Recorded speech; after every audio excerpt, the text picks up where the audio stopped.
All right, there's the man right there, live in Phoenix, the sheriff of Maricopa County, Arizona. Sheriff Arpaio, thanks so much, sir, for taking time to talk to us. Nice talking to you again, Rick. The feds took your ICE power to investigate and detain people that you think are illegal. You say that's not going to slow you down. No, it's not. What are you going to do? Keep doing it. I have the state laws to enforce, even the federal law, and we're going to keep doing our job. But as I understand it, and I didn't mean to interrupt. I didn't know you were going to be saying something else there, sir. They gave you permission, this was a couple of years ago, right? You and several other jurisdictions around the country, they all but federally deputized your sheriff's deputies so that they could go out and make arrests, and now they're rescinding that. They're taking that away. Doesn't that mean that you shouldn't be doing it? No, that was just a contract agreement we signed with them. We don't really need that. We did hold up, 32,000 illegals in the jail and on street enforcement. 25% of the whole country we did under that agreement, but they don't want us anymore. That's okay. I'm still going to enforce the human smuggling, the employer sanction. But one of the reasons they don't want you to do it anymore is because there is a suspicion that you have been abusing the civil rights of people.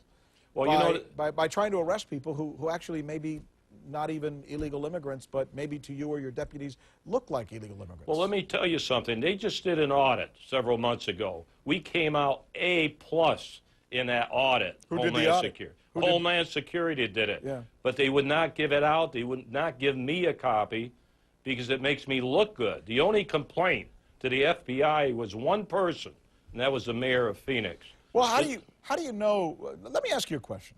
How do you know when you arrest someone that they're illegal? Well, first of all, Rick, we do it pursuant to our duties. When we come across someone on another crime and we find out that they are illegal, we take action. If those that have not committed a crime, we had the training, we still do, we turn them over to ICE. Well, but wait a minute. But you just said you detain people who haven't committed a crime. How do you prove that they're not illegal? It has to do with their conduct, what type of clothes they're wearing, their speech. They admit it. They may have phony ID. A lot of variables involved. You judge people and arrest them based on their speech and the clothes that they're wearing, sir? No, when they're in a vehicle with someone that has committed a crime, we have the right to talk to those people. When they admit they are here illegally, we take action. But you just told me, let's go back here. You just told me that you arrest a people and turn them over to the feds even if they haven't committed a crime. No, they did commit a crime. They are here illegally. But how did you know they were here illegally? And then you went on to tell me it's because of the clothes they wore. Well, you look at the federal law. The federal law specifies the speech, the clothes, the environment, the erratic behavior. It's right in the law. Well, let me ask you a question then. What happens if you detain someone who you think their speech is erratic or their behavior is erratic or their clothes is erratic, and it turns out they just didn't have the ID with them, but they're perfectly legal, and you've just taken them in to some federal detention center, and they were able to get out? I'm sure that's happened. No, we don't take them in. We have computers. We do preliminary checks on the streets.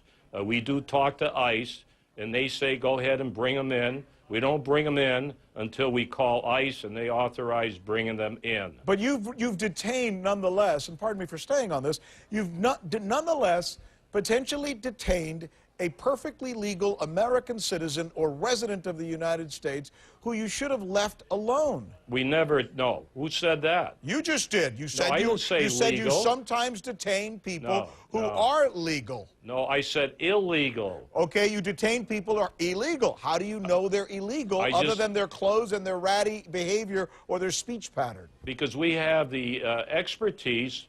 Our deputy's been trained for 5 months by ICE. Knowledge on how to interrogate, how to talk to these people. And what if they say, I don't have identification with me? I would just, you know, I was jogging or something. Do you take them in under suspicion? You're supposed to have identification or driver's license. When you jog? When you drive? No, when you jog, when you're on the street, for example? Not if you're not driving. We don't pick them up on the streets. I'm saying pursuant to our duties, enforcing the criminal laws, we come across them, then we take action. We So don't you're- go on a street corner Well, then you're and taking, grab them. but then you're charging them with driving without a license. So that makes sense to me. But if they're illegal, we also hold them in the jail, 32,000, so they can't get back on the street and commit other crimes. We do have a crime problem in Maricopa County. What, you're not saying that the crime problem is more related to immigrants than it is others, are you? Or are you? Well, I'll tell you one thing, 20% of people in jail today for all different types of crime, murders and everything else, are illegal. So Hondurans and Mexicans are more apt to commit crimes in the United States than other people? I don't know. I mean, that's something that you have to determine. I just said 20%. But what difference does it make? We lock everybody up. Well, it makes a lot of difference, Sheriff, and I'll tell you why. When I was in your state several times investigating the situation down there and the tensions between people with the immigration problem, the constant complaint I got about you from people who are of Mexican-American descent but are American citizens was that, this is what they said to me, sir, so take it as you can, as you will. They said they believe that you hate Mexicans. Oh, they believe that you are essentially bigoted toward their culture and them. Look, I'm telling you what they told me, and I'm not talking about one or two people. I'm talking about in mass. So let me give you the opportunity to respond to that. Well, first of all, I was the regional director in Mexico for 4 years, head of the federal drug enforcement in Texas and Arizona. I'm not going to get into my personal situation for security reasons, but that's ridiculous. That's all they can do is bring up the race card just because I'm doing my job. Where are all the allegations? Where are all the allegations if I'm doing this wrong? A few people have complained. Out of all the arrests, 33,000. So you get 3 or 4 complaints. The Justice Department, first 60 days in the Obama administration, have gone after me. I'm not going to say they lie, the investigators, but I'll say misinformation, Homeland Security, misinformation. So I can go on and on. Why do you think it's so important to detain, arrest people in the United States who may be here undocumented? Why is that? Why do you seem to be obsessed with that? I'm not obsessed with it. We locked up 1,600 illegal aliens on Class 4 felonies.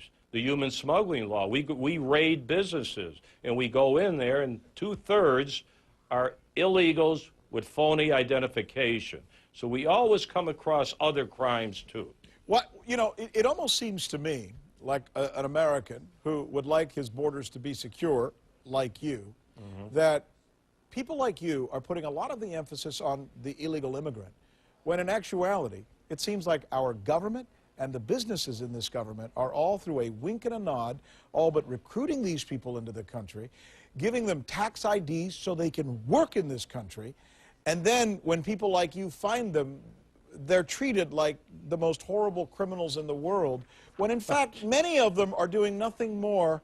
Well, stay with me here for a minute. When, in fact, many of them are doing nothing more than trying to earn their keep and trying to earn a living for their country. Now, aside from the fact that they may be here illegally, do you feel sometimes like you're taking on the most needy, the most desperate, a real easy mark? No. Why? No, because I don't just enforce the law on illegal immigration. We do everything. This just has to be one program that the legislature gave me $1.6 million to enforce that law. And I'm doing it. I'm utilizing the money from the state to do the job, and we are doing a great job, Rick. All right, Sheriff Arpaio. You know what I respect most about you is that every time I call you and ask you to come on because there's another story having to do with you, and obviously whenever you and I talk, I always ask you some, it's always a very confrontational, if not aggressive interview. No. You're always there, and you always answer the questions, and that takes, I suppose, a certain amount of courage, and I respect you for that. No, call me every hour, on the hour. Thanks. I appreciate that, Sheriff Joe Arpaio. Thanks.